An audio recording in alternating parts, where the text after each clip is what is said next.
Assalamualaikum warahmatullahi wabarakatuh. Bagaimana kabar kalian hari ini? Tentunya baik-baik saja, bukan?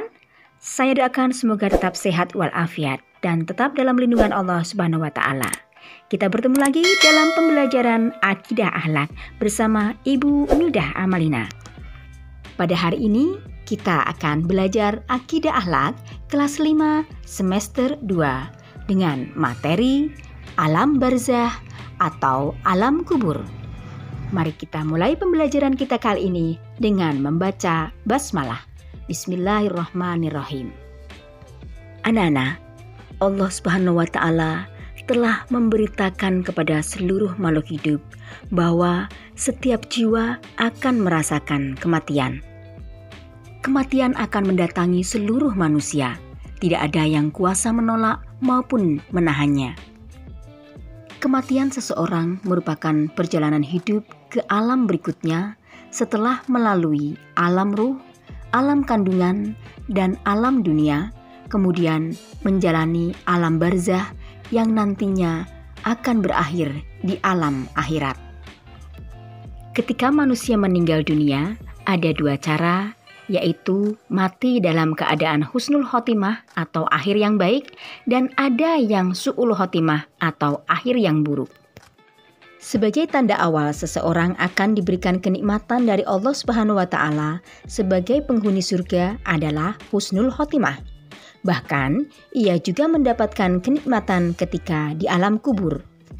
Sungguh akan menyesal nanti apabila dari sekarang kita tidak senantiasa meningkatkan iman dan takwa kepada Allah Subhanahu wa taala dan harus membiasakan beramal baik dan menjauhi larangannya serta memohon kepada Allah semoga kita diberikan husnul khotimah. Nah, sekarang kita akan mengurai tentang alam barzah. Barzah secara bahasa berarti penghalang atau pemisah antara dua hal. Secara istilah, barzah adalah jarak pemisah antara akhir kehidupan duniawi atau kematian dan memulai kehidupan ukhrawi atau kehidupan akhirat. Alam ini disebut juga dengan alam barzah yang menjadi perantara antara dunia dan akhirat. Alam barzah ini disebut juga dengan alam kubur, alam mitsal, dan kiamat sughra. Alam kubur atau alam barzah bukan liang tanah yang digali untuk menempatkan badan mayit. Namun, yang dimaksud adalah batin dari kuburan tersebut. Karena liang tanah adalah tempat penempatan badan jasmani dan alam barzah adalah tempat penempatan ruh manusia.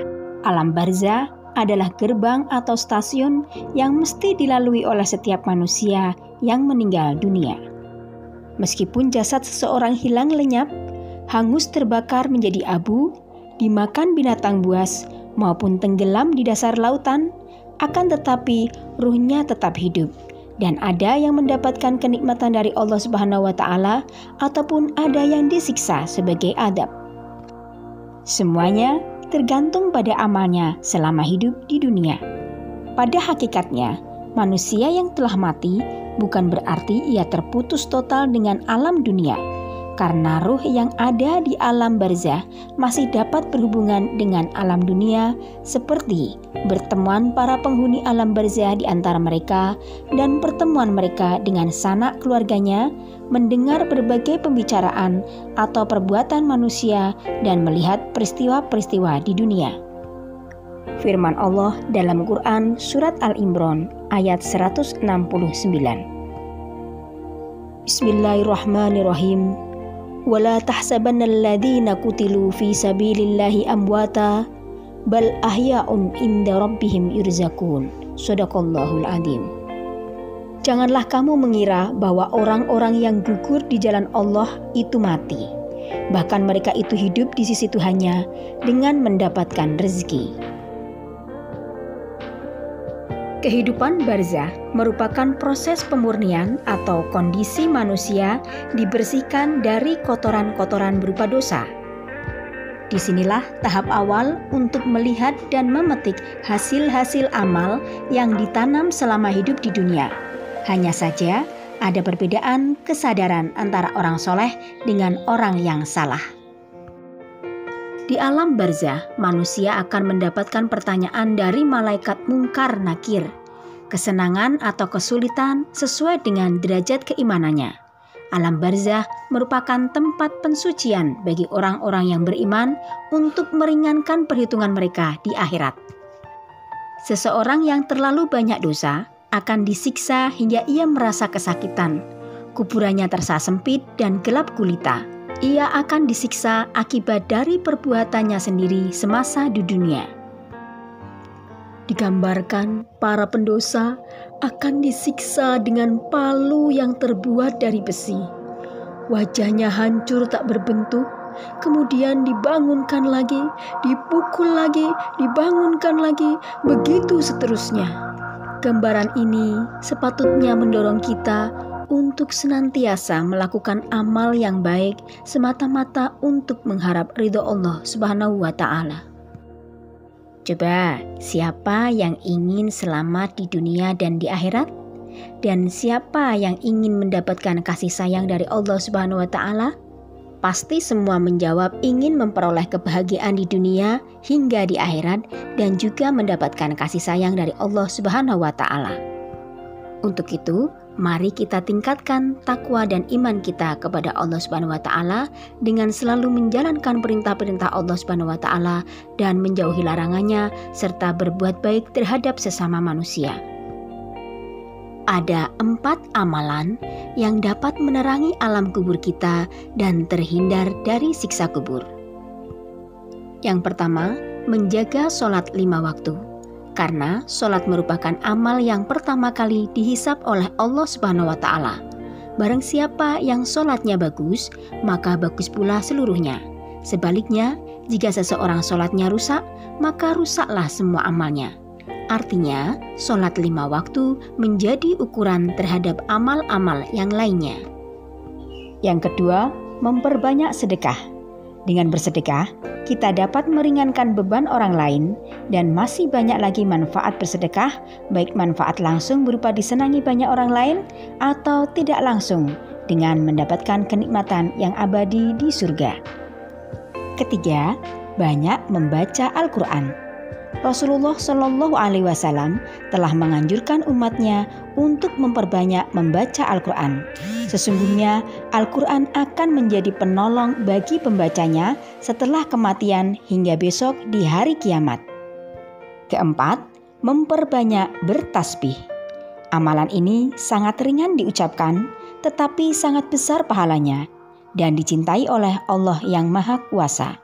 Membaca tasbih merupakan bentuk pengakuan kita bahwa hanya Allah Subhanahu wa Ta'ala yang melebihi segala-galanya.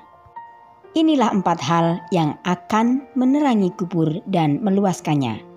Sedangkan ada 4 hal lagi yang dapat menyebabkan siksa kubur yang harus kita tinggalkan.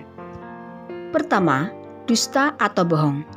Dusta merupakan perilaku yang dapat merugikan diri sendiri dan dampaknya akan dijauhi oleh teman sekitarnya dan membuat dirinya tidak dipercaya orang lain. 2. Khianat. Orang yang berkhianat akan mendapatkan adab dari Allah Subhanahu wa Ta'ala dan dibenci oleh sesama manusia. 3. Adu domba. Perilaku yang dapat menyebabkan seseorang putus tali silaturahim adalah adu domba. Orang yang memutus tali silaturahim juga akan mendapatkan siksa kubur. 4. Menjaga kebersihan setelah kencing. Sebagaimana anjuran Rasulullah Shallallahu Alaihi Wasallam dalam sabdanya, jika istinja atau membersihkan kemaluan setelah buang air kecil atau air besar, jangan sampai ada sisanya, harus bersih dan tuntas.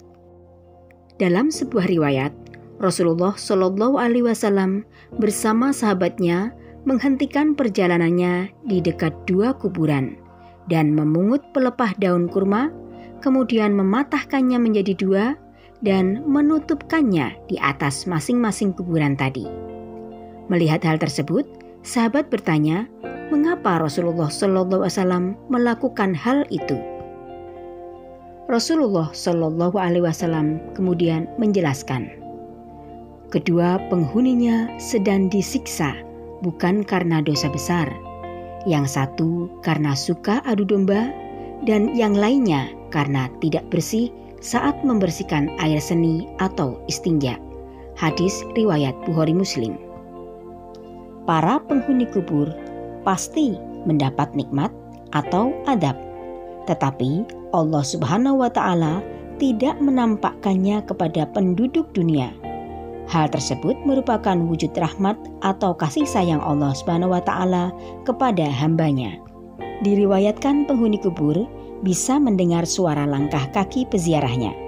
Tetapi sebaliknya, peziarah yang ada di alam dunia tidak kuasa dan tidak bisa melihat serta mendengar apapun dari penghuni alam barzah.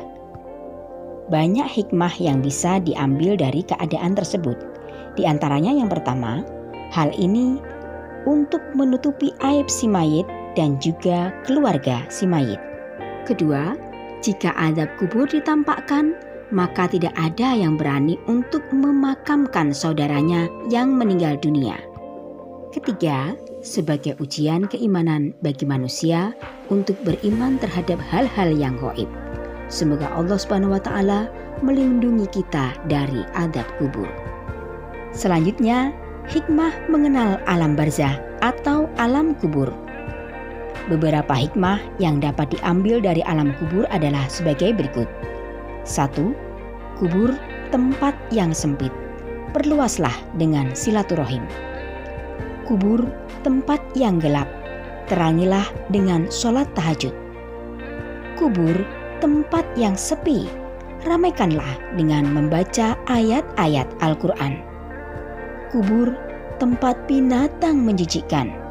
Racunilah dengan amal soleh. Kubur tempat malaikat mungkar dan nakir bertanya. Persiapkanlah jawabannya dengan mengucap La ilaha illallah.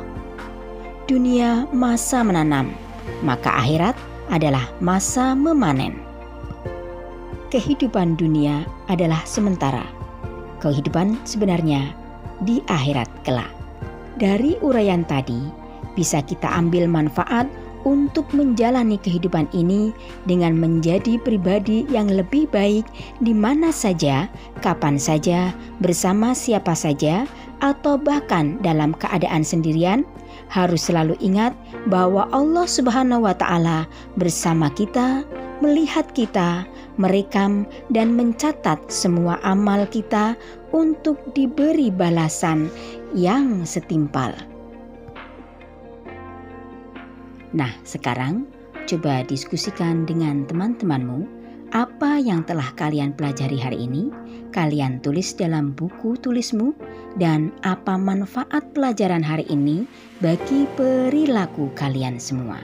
Serta apa tekad kalian setelah memahami uraian materi hari ini. Mari kita tutup pembelajaran kita dengan bacaan Alhamdulillahirabbil alamin. Semoga Allah Subhanahu wa Ta'ala tetap mengaruniai kita untuk selalu bisa belajar. Dan semoga pembelajaran kita kali ini bermanfaat fid dini wad dunya ilal akhirah. Wassalamualaikum warahmatullahi wabarakatuh.